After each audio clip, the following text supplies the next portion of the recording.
Hello friends, welcome to the বংদেভ channel.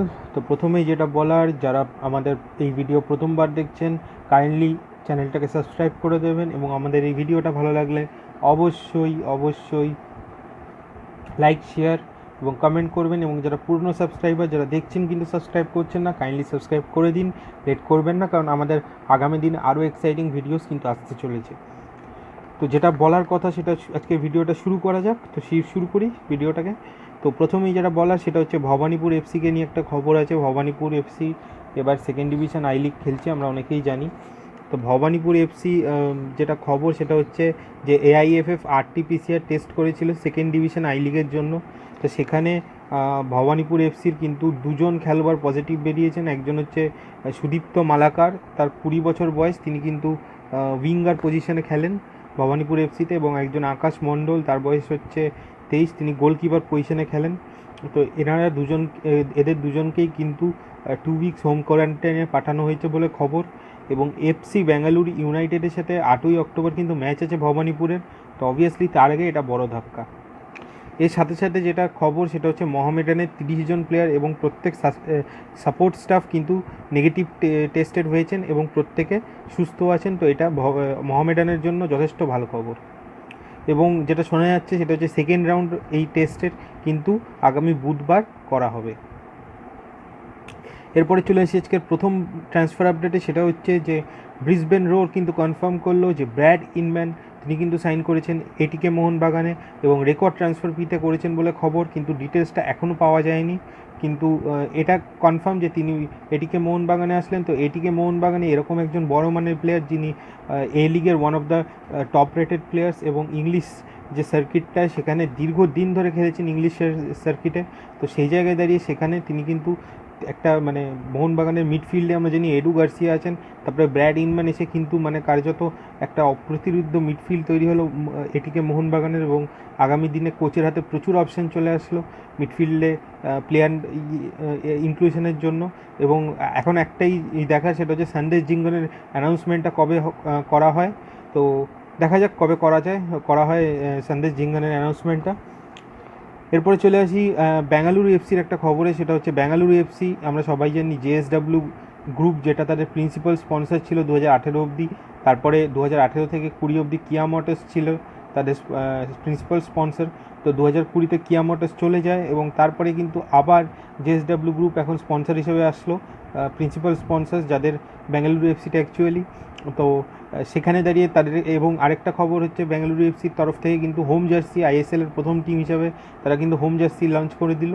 এবং এইটা একটা ভিডিও লঞ্চের মাধ্যমে হয়েছে, যেখানে উদান্তা সিং, সুনীল ছেত্রী এবং সুরেশ ওয়াংডাম ছিলেন। এবং এই যে ফার্স্ট হোম জার্সিটা বের করেছে বেঙ্গালুরু এফসি, এটা কিন্তু পুমা কিট ম্যানুফ্যাকচারার হিসাবে এখানে ছিল। তো এই হচ্ছে মোটামুটি বেঙ্গালুরু এফসির জার্সি উন্মোচন এবং স্পন্সরের খবর। তো এবার চলে আসি ইস্টবেঙ্গলের ব্যাপারে। তো ইস্টবেঙ্গলে ইউসাবিও স্যাক্রিস্তান কোচ হওয়ার দৌড়ে এগিয়ে আছেন, এটা আমরা আগেই বলেছি, নতুন কিছু আলোচনা করার নেই। এবং হাইমে স্যান্টোস কোলাডো চার্চিলে যাচ্ছেন, এটাও আমরা বলেছি, মানে সম্ভবত চার্চিলে যাচ্ছেন, তিনি লোন ডিলে যেতে পারেন, এটা মানে জোর খবর। এছাড়া যেটা খবর সেটা হচ্ছে যে ইস্টবেঙ্গল কথা শুরু করেছে, শোনা যাচ্ছে যে এডমুন লালরেন্ডিকার সাথে, যিনি বেঙ্গালুরুর হয়ে একটি সিজন এসেছিলেন ইস্টবেঙ্গলের লোন ডিলে এবং একটা ম্যাচ খেলেছিলেন, যথেষ্ট ভালো খেলেছিলেন, কিন্তু ব্যাপারে দুর্ভাগ্যজনকভাবে চোটের জন্য তিনি আর কন্টিনিউ করতে পারেননি সেই জায়গায় দাঁড়িয়ে। বাট এডমুন লালরেন্ডিকা যদি আবার ফিরে আসেন ইস্টবেঙ্গলে, অবভিয়াসলি এটা একটা বড় ভালো বিষয় হবে, কিন্তু সেটা সম্ভবত লোন ডিলে হতে হবে, কারণ বেঙ্গালুরু এফসির প্ল্যানে কিন্তু এডমুন লালরেন্ডিকা আছেন বলে খবর। তো তারা তাকে ছাড়বে কি না ইস্টবেঙ্গল চাইলেও, এটা কিন্তু একটা প্রশ্ন চিহ্ন থেকেই যাচ্ছে। এছাড়া বেতিয়া, তো জোসিবা বেতিয়ার সংক্রান্ত যেটা খবর সেটা হচ্ছে জোসিবা বেতিয়া এক প্রকার অনেকেই ধরে নিয়েছিলেন যে কেরালা ব্লাস্টার্স এফসিতে যাবেন, যেহেতু এটিকে মোহনবাগান তাকে রাখতে হয়ে সেরকম আগ্রহী ছিলেন না এটিকে মোহনবাগান কর্তৃপক্ষ। এবং তিনি তার প্রাক্তন কোচ, যিনি আই লিগ জিতিয়েছিলেন মোহনবাগানকে, কিউ বিকুনা, তো তিনি কিন্তু চলে গেছেন কেভিএফসিতে, মানে কেরালা ব্লাস্টার্স এফসিতে। তো বেতিয়া শোনা গেছিলো যে কেরালা ব্লাস্টার্সেই যাবেন। তো যেটা খবর সেটা হচ্ছে কেরালা ব্লাস্টার্স এফসি তো লড়াইয়ে আছেই, কিন্তু তারা সাইন করাবে কিনা সেটা এখনও কনফার্ম না। এছাড়া ইস্ট বেঙ্গল আমরা বলেছিলাম বেতিয়ার সাথে কথা চালাচ্ছে বলে খবর। এছাড়াও দুটো আই লিগের ক্লাব আছে, গোকুলাম এবং রিয়েল কাশ্মীর। তো শোনা যাচ্ছে গোকুলাম বা রিয়েল কাশ্মীর কারোর সাথেই বেতিয়া সেরকম মানে ইন্টারেস্টেড নয়, কারণ তিনি আইএসএল খেলতে চান এবং তার কাছে নাকি নর্থ ইস্ট থেকেও প্রস্তাব এসছে বলে খবর। আচ্ছা, এরপরে চলে আসি ইস্ট বেঙ্গলের আরেকটা খবরে, সেটা হচ্ছে রিকি সেবং এবং হরমনপ্রীত সিং, তাদের শোনা যাচ্ছে হয়তো ফেডারেশন থেকে ছেড়ে দেওয়া হবে ইস্ট বেঙ্গলে সই করার জন্য বলে এরকম একটা খবর কিন্তু পাওয়া যাচ্ছে। এরপরে সে যাই ইস্ট বেঙ্গলের আইএসএল অ্যানাউন্সমেন্টে। তো ইস্ট বেঙ্গলের আইএসএল অ্যানাউন্সমেন্টে যেটা বলার, যে ইস্ট বেঙ্গলের আইএসএল অ্যানাউন্সমেন্ট কিন্তু খুব তাড়াতাড়ি হয়ে যাবে, কিছু লাস্ট মুহূর্তে কিছু ফর্মালিটিস সেই জন্য হয়তো আটকে আছে, কিন্তু যে কোনো সময় হয়ে যেতে পারে, সেটা আজকাল বা পরশু যবেই হোক না কেন। অনেকেই হয়তো ভাবছেন যে আমরা বলছিলাম 20-21 হবে, সেটা হচ্ছে না কেন। তো এই ব্যাপারটা যেহেতু অনেক ফর্মালিটিস কমপ্লিট করতে হবে এবং ইস্ট বেঙ্গল লাস্ট মুহূর্তে মানে অনেক মানে তাড়াহুড়ো করে জমা করেছে, তো অবভিয়াসলি প্রত্যেকটা প্রসিডিওর করতে একটু সময় লাগে। এটিকে মোহনবাগানের ক্ষেত্রে তো নতুন করে মানে টিমের জন্য অ্যাপ্লাই ওইভাবে করতে হয়নি, বাট ইস্ট বেঙ্গল যেহেতু আইএসএলে প্রথমবার এন্ট্রি নিচ্ছে, তো সেই জায়গায় দাঁড়িয়ে ইস্ট বেঙ্গলকে অনেকগুলো ফর্মালিটিস কমপ্লিট করতে হচ্ছে এবং ফর্মাল পেপার্স মোটামুটি একটা জায়গায় আসলে অবশ্যই এর মধ্যেই অ্যানাউন্স হয়ে যাবে এবং ইস্ট বেঙ্গল ক্লাব কিন্তু ফুল প্রস্তুতিও নিচ্ছে। আইএসএল অ্যানাউন্সমেন্ট হলেই কিন্তু কোচ অ্যানাউন্সমেন্ট এবং প্লেয়ার অ্যানাউন্সমেন্ট শুরু হয়ে যাবে বলে খবর। আচ্ছা, এবার ব্র্যাড ইনম্যান নিয়ে বলেছি, এবার একটু ঈশান পান্ডিতা নিয়ে বলি। অনেকে ঈশান পান্ডিতা নিয়ে জানতে চাইছেন, তো ঈশান পান্ডিতা ইস্ট বেঙ্গলে আসতে পারেন এরকম খবর কিন্তু আছে। এবং ঈশান পান্ডিতা স্প্যানিশ যে তার সাইড, যেখানে তিনি গেছিলেন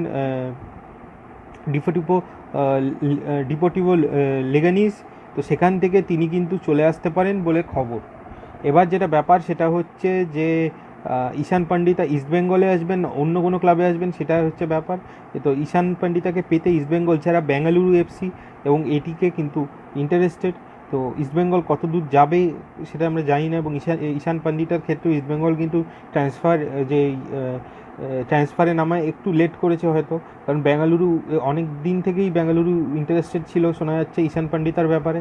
তো দেখা যাক আলটিমেট এই তিন ক্লাবের মধ্যে কে এই ফাইটটা জেতে, কিন্তু এদিকে আমাদের নজর অবশ্যই থাকবে।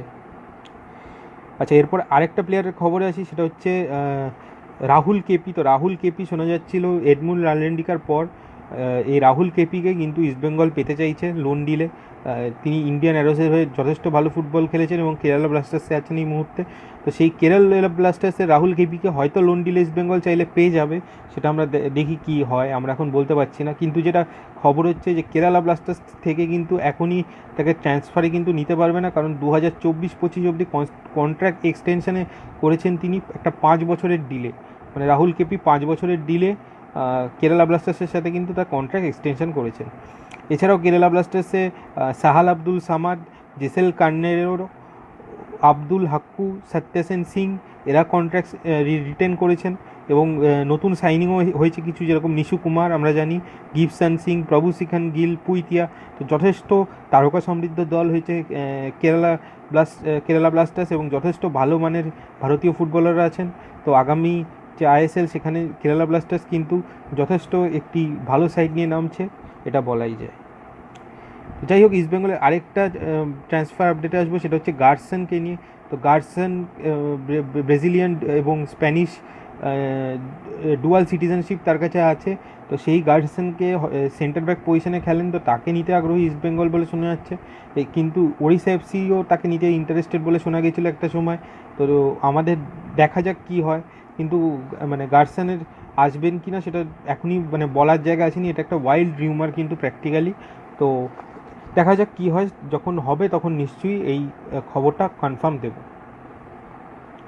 এবার একটা ব্যাপার হচ্ছে, সেটা হচ্ছে একটা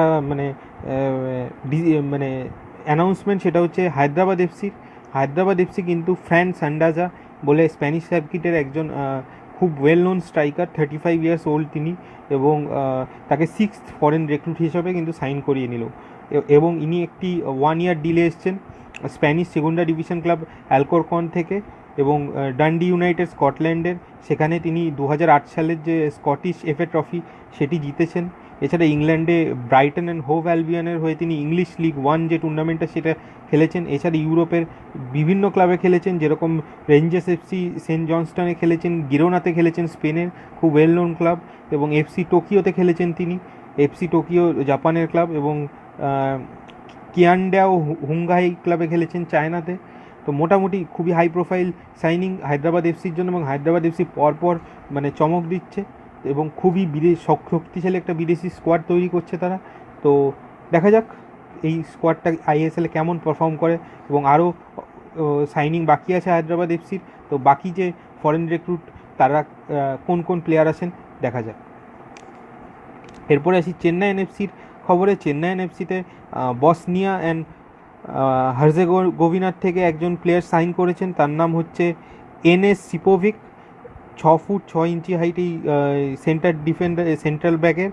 এবং যেটা খবর সেটা হচ্ছে এই সেন্টার ব্যাক কিন্তু খেলতেন কাতার টপ ক্লাব উমিম সালালে, এবং তার বয়স হচ্ছে 30 বছর, এবং তিনি আন্ডার 21 যে বসনিয়া এবং হার্জেগোভিনা টিম সেখানে খেলেছেন। এছাড়া বেলজিয়াম, মোরাকো, সাউদি, রোমানিয়া একাধিক দেশে খেলেছেন তাদের ফার্স্ট ডিভিশন লিগ। তো অবভিয়াসলি এটা কিন্তু একটা বড় সাইনিং এই আইএসএলে। এবার যেটা চলে আসবো সেটা হচ্ছে যে সুদেবা এফসির কথা, আই লিগের সুদেবা এফসি। তো পিন্টু মাহাতো আমরা বলেছিলাম তিনি সাইন করেছেন। এরপরে চারটে সাইনিং হয়েছে। চারটে সাইনিংয়ের মধ্যে প্রথমটা বলে রাখি, লালরাম হুম মাওয়াইয়া আইজলের উইংব্যাক, তিনি সাইন করেছেন। এছাড়া মালসোম জোয়ালা ইনি সাইন করেছেন, সাইরাত কিমা ইনি সাইন করেছেন। এছাড়া আকাশদীপ সিং পাঞ্জাব এফসিতে ছিলেন, তিনি পাঞ্জাব এফসির থেকে তিনি এসেছেন সুদেবা এফসিতে। এছাড়া সব থেকে যেটা বড় সাইনিং সেটা হচ্ছে এফসি বেঙ্গালুরুর সাথে যিনি ছিলেন লাস্ট, সেই কেন লুইস কিন্তু সুদেবা এফসিতে চলে গেলেন। আচ্ছা, এরপরে যেটা খবর দেওয়া সেটা হচ্ছে যে দুটো নর্থ ইস্টে দুটো ট্রান্সফারের নিউজ আসছে। একটা হচ্ছে ইমরান খান নেরোকাতে যিনি ছিলেন গত মরশুমে, তো সেই ইমরান খান সম্ভবত নর্থ ইস্ট ইউনাইটেডে চলে যেতে পারেন। এবং সোরেম পোরই যিনি ট্রাও এফসিতে ছিলেন তিনি কিন্তু নর্থ ইস্ট এফসিতে চলে যেতে পারেন। এছাড়া যেটা আরেকটা নিউজ দেওয়া সেটা হচ্ছে যে মার্কাস জোসেফ, তিনি গোকুলামের হয়ে কিন্তু ঘুম কেড়েছিলেন অনেক দলের গত আই লিগে। তো তিনি কিন্তু ট্রাও এফসির সাথে হয়তো কথা চলছে তার বলে খবর, এবং ট্রাও এফসি থেকে পেতে চাইছে। তো দেখা যাক তিনি যদি ট্রাও এফসিতে যান তাহলে কিন্তু ট্রাও এফসি আই লিগে কিন্তু যথেষ্ট শক্তিশালী স্কোয়াড তৈরি করে নিতে পারে।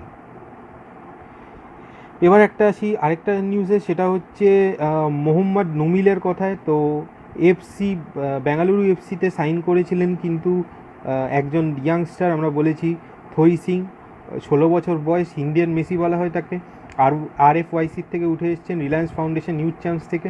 আরেকজন রিলায়েন্স ফাউন্ডেশন ইউথ চ্যাম্প থেকে উঠে আসা খেলোয়াড় স্পেনের ট্রেন হয়েছেন তিনি, তার নাম হচ্ছে মোহাম্মদ নুমিল, তিনি কিন্তু সাইন করেছেন এফসি গোয়াতে।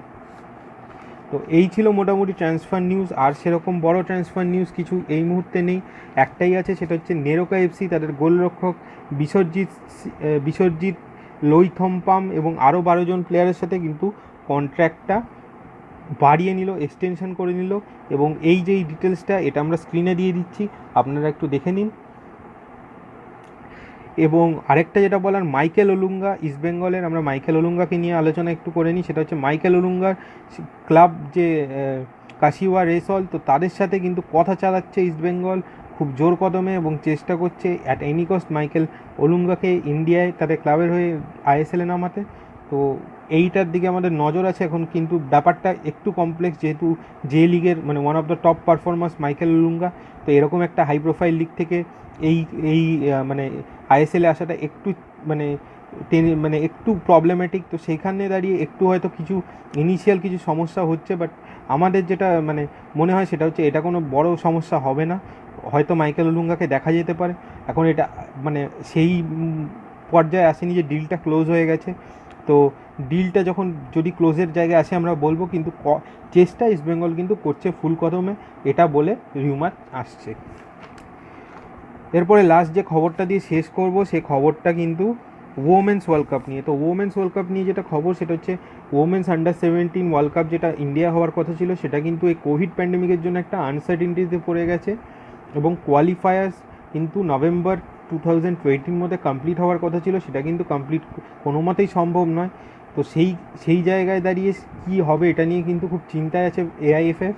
এবং যেটা খবর, এই যে নভেম্বর 2020-তে যেটা কোয়ালিফায়ার্সটা কমপ্লিট হয়নি, সেটা হয়তো হতে হতে ফেব্রুয়ারি মার্চ 2021 হতে পারে।